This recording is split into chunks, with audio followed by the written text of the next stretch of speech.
Assalamualaikum warahmatullahi wabarakatuh. Jumpa kembali di channel kami, channel Juni Eko Kunchoro. Kali ini kita akan membahas tentang pemeliharaan kelistrikan pada sepeda motor. Kita akan membahas tentang sistem pengisian yang ada pada sepeda motor.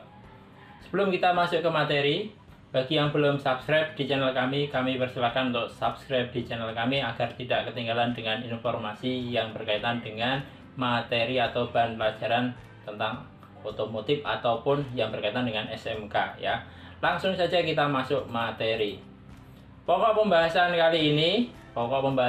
kali ini kita membahas tentang yaitu yang pertama pengertian sistem pengisian, kemudian yang kedua adalah komponen sistem pengisian pada sepeda motor ya.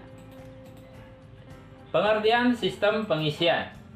Nah, ilustrasinya ada di belakang saya. Sistem pengisian ini berfungsi sebagai pendukung fungsi baterai. Nah, fungsi baterai pada sepeda motor ini adalah untuk mensuplai kebutuhan listrik pada komponen-komponen sistem kelistrikan sepeda motor. Ya, baik itu starter, lampu-lampu, dan sistem kelistrikan lainnya. Satu hal yang perlu kamu ingat adalah kapasitas baterai yang sangat terbatas sehingga tidak akan dapat mensuplai kebutuhan tenaga listrik ini secara terus-menerus atau secara kontinu. Maka harus ada namanya sistem pengisian baterai ini. Nah, ini ilustrasinya. Di situ ada spool, kemudian ada aki, ada kiprok, ada sekring. Baterai ini harus selalu terisi penuh agar dapat apa? Agar dapat mensuplai kebutuhan listrik setiap waktu yang diperlukan. Yang diperlukan oleh apa? Oleh sistem kelistrikan pada sepeda motor.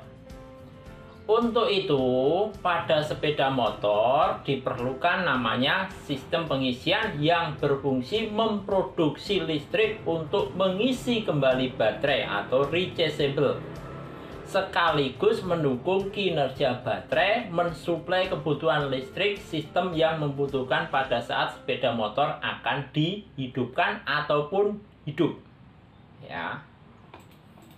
Kemudian komponen sistem pengisian sepeda motor itu apa saja? Yang pertama yaitu sumber tegangan.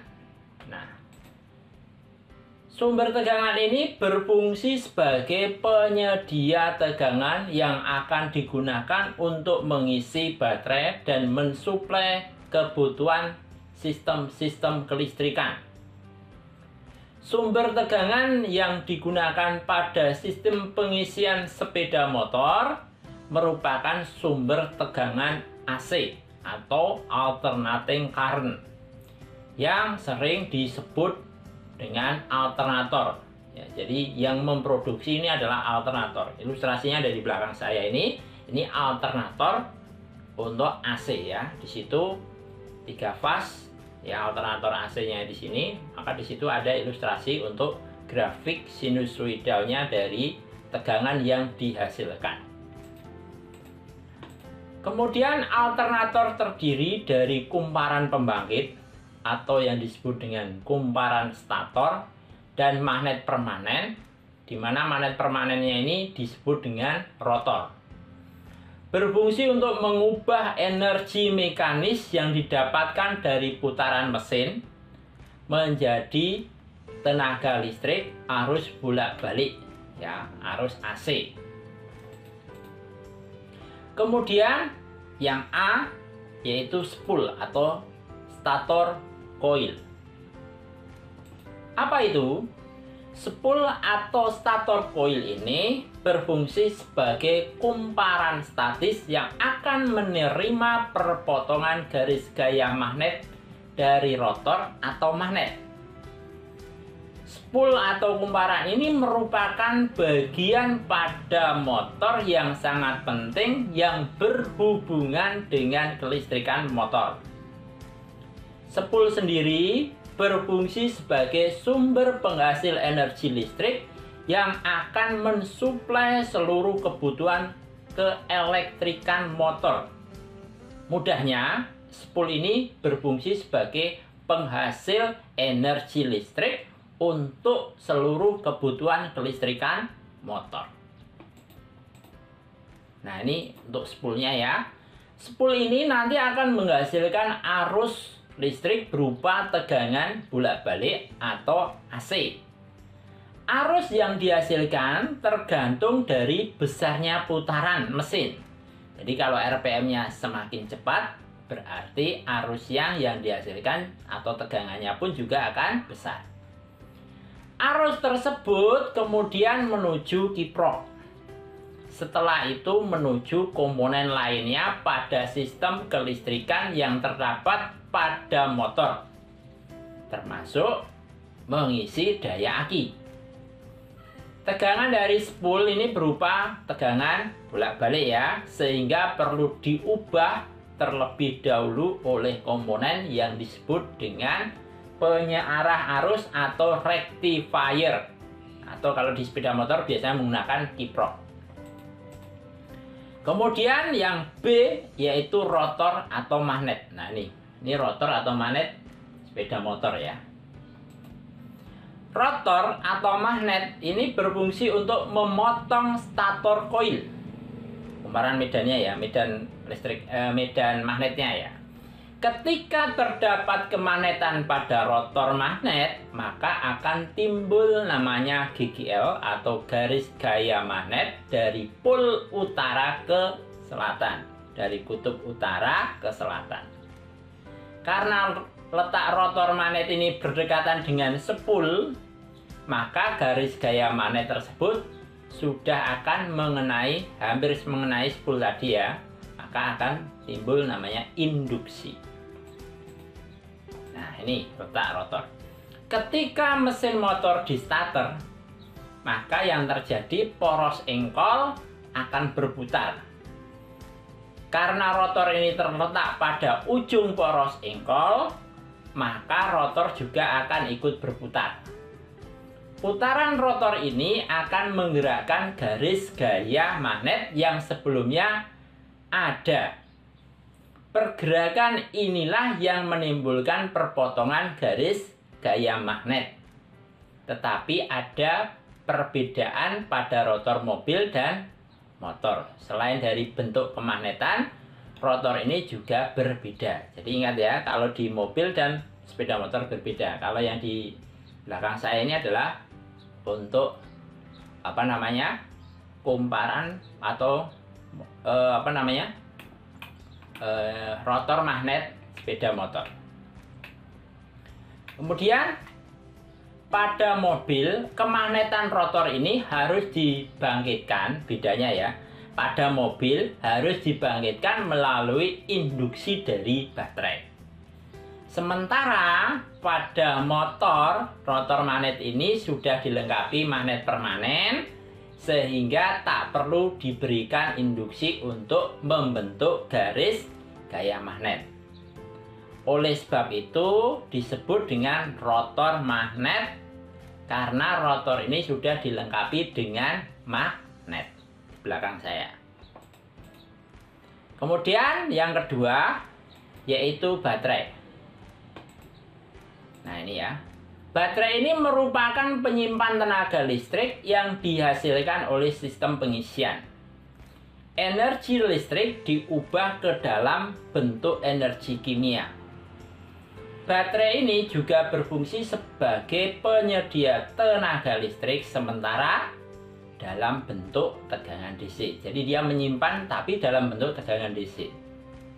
Yang diperlukan oleh siapa? Oleh sistem kelistrikan sepeda motor. Dengan didukung oleh sistem pengisian. Nah, ini untuk konstruksi dari baterai. Konstruksi dari sel baterai, dari bak atau case atau casingnya atau wadahnya. Kemudian ini case-nya ya, ada plat positif, plat negatif, kemudian elektrolit baterai. Elektrolit itu cairannya. Setiap sel baterai menghasilkan beda tegangan yaitu 2 volt. Setiap sel, ini satu sel ya, satu sel, 1, 2, 3, 4, 5, 6. Pada umumnya sistem kelistrikan sepeda motor ini menggunakan referensi tegangan 12 volt. maka sebuah baterai 12 volt didapat dengan menggabungkan 6 sel baterai yang dirangkai secara seri agar tegangannya berubah ya. Nah, ini untuk sistem pengisiannya ya. Kapasitas baterai ini merupakan kemampuan dari baterai dalam menyimpan sejumlah muatan listrik. Dinyatakan dalam satuan namanya Ah, ampere hour. Di dalam baterai saat terjadi pengosongan maupun pengisian terjadi namanya reaksi kimia antara plat positif, elektrolit, dan baterai. Reaksi tersebut bisa kita gambarkan di ilustrasi di belakang saya. Di sini ada namanya pengosongan. Ada PbO2 plus 2H2SO4 plus Pb. Ini plat positifnya, elektrolit, plat negatif. Kalau yang ke sini, yang garisnya tidak terputus, ini merupakan alur pengosongan. Ya. Kemudian kalau garisnya putus-putus, ini merupakan pengisian. Jadi dari PbSO4 plus 2H2O plus PbSO4 ini diubah menjadi ini. Namanya ini pengisian. Pengosongan itu dipakai untuk starter dan sebagainya itu. Kalau pengisian berarti di cas. Ini ilustrasinya. Pengisian separator. Ini kondisi bermuatan penuh ya. Oke. Kemudian dari reaksi di atas terdapat perubahan muatan pada plat positif, elektrolit maupun plat negatif. Elektrolit baterai yang penuh, 2H2SO4 beras jenisnya atau BJ-nya saat ini lebih besar dibandingkan saat kosong. Ya. Sehingga kita dapat memeriksa kapasitas listrik dalam baterai dengan pendekatan beras jenis elektrolit. Nah, biasanya menggunakan namanya hygrometer. Nah, ini penunjukannya kurang lebih seperti ini. Nah, biasanya untuk campuran elektrolit sendiri itu terdiri dari asam 36% dan air 64%. Nah, ini cairan elektrolitnya. Maka diperoleh berat jenis elektrolit yaitu 1270 sekitar itu. Kemudian komponen yang ketiga yaitu rectifier. Nah, ini rectifier. Rectifier itu seperti dioda juga ya. Dia berfungsi sebagai penyarah tegangan. Merupakan serangkaian komponen elektronik yang berfungsi utama. Rectifier ini adalah sebagai penyarah arus bolak-balik. Arus bolak-balik yang dihasilkan oleh alternator. Nah, pada sistem pengisian sepeda motor, rectifier ini juga berfungsi sebagai pengatur batas atau sebagai regulator arus dan tegangan. Maksudnya yang dibatasi adalah arus dan tegangan pengisian yang masuk ke dalam baterai maupun ke lampu-lampu pada saat tegangan baterai sudah penuh maupun pada putaran tinggi ya. Jadi dia sebagai regulatornya ya. Terdapat beberapa jenis rectifier yang digunakan pada sistem pengisian pada sepeda motor ini. Yang pertama ada yang jenis silikon. Silikon ditunjukkan oleh gambar A. Kemudian yang kedua adalah silikon regulator rectifier dilengkapi dengan regulator. Ini ditunjukkan oleh B. Kemudian selenium rectifier ini ditunjukkan oleh C. Kemudian yang D adalah regulator rectifier. Jadi sudah ada regulatornya. Ini ditunjukkan oleh gambar D ini. Nah, regulator rectifier untuk tipe 4 terminal ini merupakan jenis rectifier yang belakangan ini dipopulerkan dan digunakan pada sistem pengisian penerangan sepeda motor. Nah, dari gambar ini bisa kita lihat dari kumparan pengisian untuk sumber arus atau sumber tegangan ini nanti akan disearahkan ya sebelum masuk ke baterai. Tapi arusnya ini sebelum masuk ke baterai pun nanti arusnya juga akan dibatasi. Supaya apa? Supaya tegangan yang keluar ini konstan dan tidak merusak peralatan-peralatan yang berkaitan dengan sistem kelistrikan pada sepeda motor. Dibatasi oleh apa? Dibatasi oleh genre diode dan rangkaian SCR, Silicon Control Rectifier ini. Ya, ini regulatornya ada di dalam. Nah. Kemudian yang nomor 4 yaitu kabel atau wire. Ya. Kabel ini merupakan komponen yang selalu ada pada rangkaian kelistrikan baik pada motor maupun mobil.